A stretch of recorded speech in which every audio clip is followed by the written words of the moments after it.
Ok. Hablemos de adaptaciones de anime. Supongo que ya todos sabemos que la palabra adaptación y animación van pegadas como uña y carne.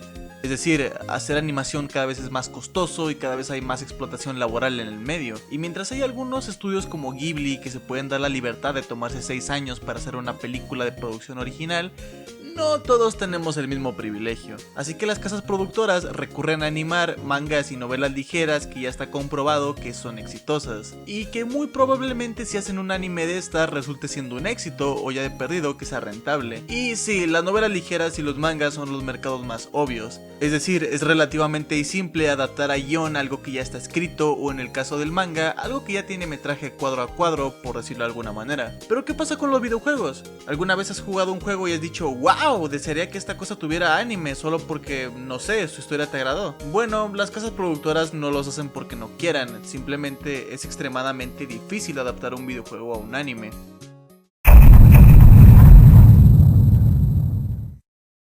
Ok, antes que nada, los videojuegos tienen géneros muy amplios y son muy flexibles, por lo que me gustaría dividir las adaptaciones en 3 categorías. Adaptaciones fieles, que aquí siempre recaen las novelas visuales o los juegos que tienen su fuerte en su historia, como los RPG. Precisamente porque la historia es el centro de estos géneros, son los más fáciles de adaptar fielmente. Es decir, que la historia que vemos en el juego es la misma que la del anime, aunque hay casos extraños y no todo es tan simple como veremos más adelante. Ejemplos como estos hay decenas: Clannad, Steins Gate, Danganronpa, Fate, Persona, etc. Por otro lado tenemos a las adaptaciones originales. Estas series usan a los personajes y el setting de los juegos para hacer historias originales y por lo regular suelen ser OVAs o películas. Esto porque son juegos que no suelen enfocarse tanto en su historia. Aquí la cosa es más variada, pueden ser juegos de pelea, hack and slash, beat'em ups o cualquier otro juego que se base más en su gameplay. Ejemplos pueden ser Street Fighter, Devil May Cry o incluso Castlevania hasta cierto punto. Y por último tenemos a los juegos semi-adaptados, y aquí pueden caer casi cualquier género, y son los que adaptan la historia como tal pero metiendo cosas originales o descartando eventos del juego. El ejemplo más rápido que se me ocurre es, digamos, Sonic X, el cual abarca los sucesos de Sonic Adventure 1 y 2, pero tiene su propia historia original con personajes nuevos que nunca se habían visto en la franquicia. Otros ejemplos pueden ser Inazuma Eleven o el anime de Mega Man Battle Network. Y ok, teniendo en cuenta, primero descartemos a las historias originales, con esas no suele haber problema, y por lo regular están hechos como material publicitario rápido o como fanservice para los fans del juego. Aquí el problema son las adaptaciones fieles y semifieles, donde hay 2 factores principales: el contexto y la sensación de juego.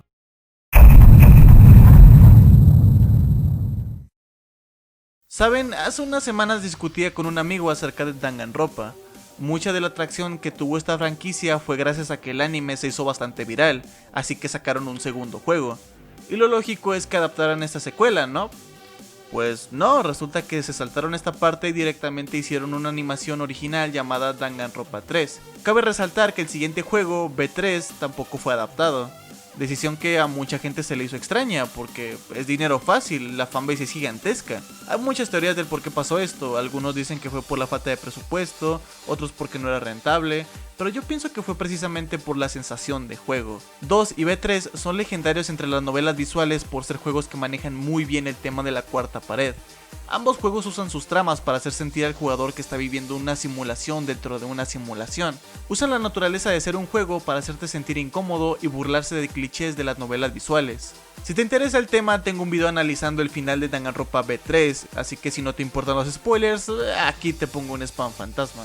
Como se podrán imaginar, estos temas no se pueden transmitir a un guión de serie porque simplemente falta la interactividad que sí tiene un juego. Sin embargo, aunque este es un factor importante a la hora de adaptar, no diría que es el único factor, porque también existe el contexto. Pongamos por ejemplo Phoenix Wright, una saga de juegos que son una joya pero que su anime tiene muchos problemas. Algo que debería ser tan básico como el ritmo de los capítulos es horrible por lo apresurado que se siente todo. La emoción que causan los casos no se traduce para nada al anime.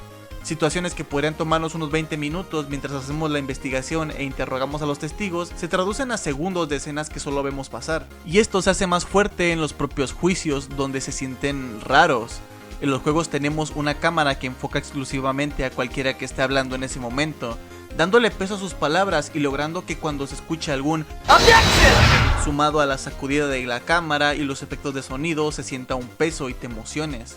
Se crea un dinamismo único y hace que los juicios se hagan muy intensos, que aunque la trama sea un tanto ridícula, logran venderte la idea de que eres un abogado y que tienes que hacer todo para defender a tu cliente.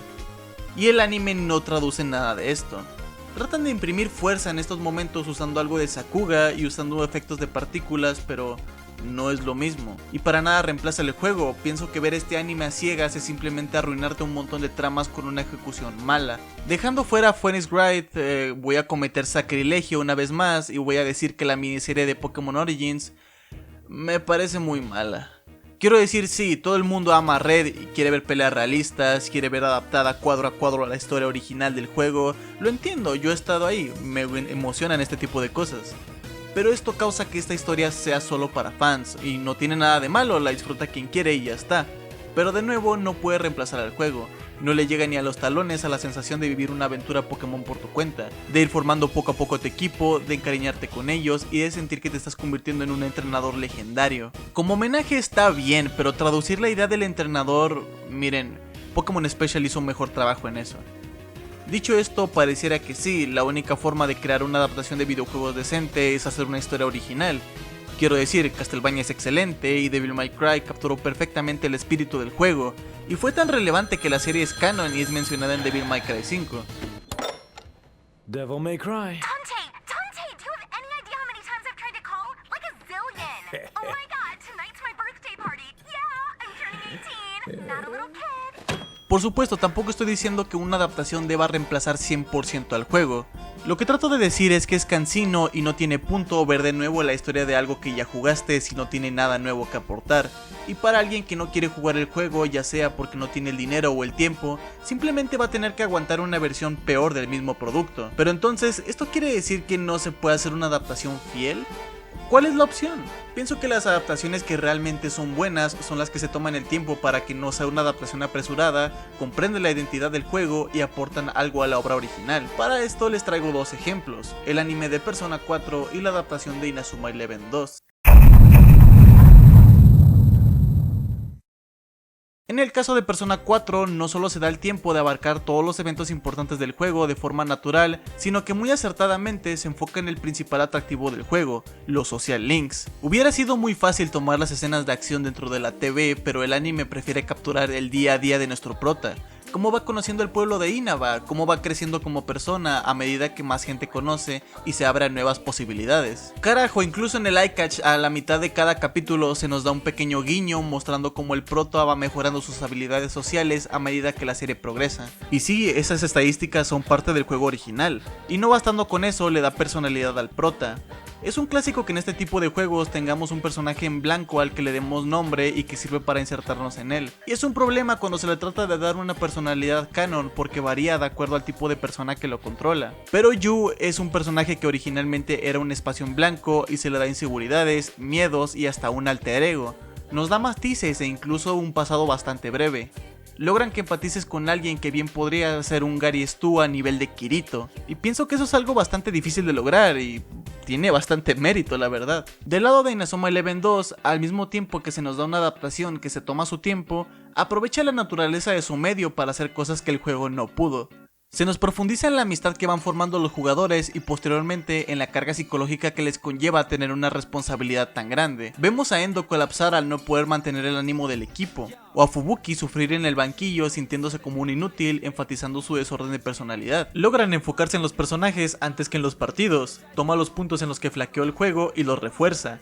Y eso deberían hacer estas adaptaciones. En los juegos no se podía profundizar a este nivel a los personajes simplemente porque era un juego de Nintendo DS, no tenía la potencia para mostrar animaciones que pudieran reflejar sus emociones. Tal vez no pueden llegar a conseguir el mismo sentimiento que conseguiste jugándolos, pero lo que sí pueden hacer es complementar la obra, darle otra perspectiva y hacer que se sienta más completa, y esto puede repercutir hasta en futuras entregas. Carajo, retomando el ejemplo de Pokémon, Twilight Wings, la miniserie que han estado sacando, hace un mejor trabajo en esto, ya que no tiene que adaptar directamente los eventos del juego. Los complementa, nos ayuda a entender a los líderes de gimnasio y los enriquece como personas. Alguien que vea estos cortos antes o después de jugar al juego va a tener una perspectiva diferente y esto es a lo que se debería aspirar.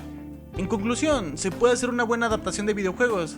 Sí, pero tiene que comprenderse el juego y pensar en qué puede hacer para complementar el medio original. Es difícil, sí, pero la alternativa es hacer lo que digan los fans y hacer una calca cuadro por cuadro que va a resultar en una carcasa vacía sin la personalidad del juego. Pero bueno, eso simplemente es mi opinión. Esto es simplemente una pequeña reflexión y no tiene la intención de tener la verdad absoluta. Si tienes más ejemplos de adaptaciones malas o buenas, déjamelas en los comentarios. Siempre leo todos y tomo en cuenta sus opiniones. Y más en este tipo de videos. De momento, yo soy Protesto99 y nos veremos en un próximo video.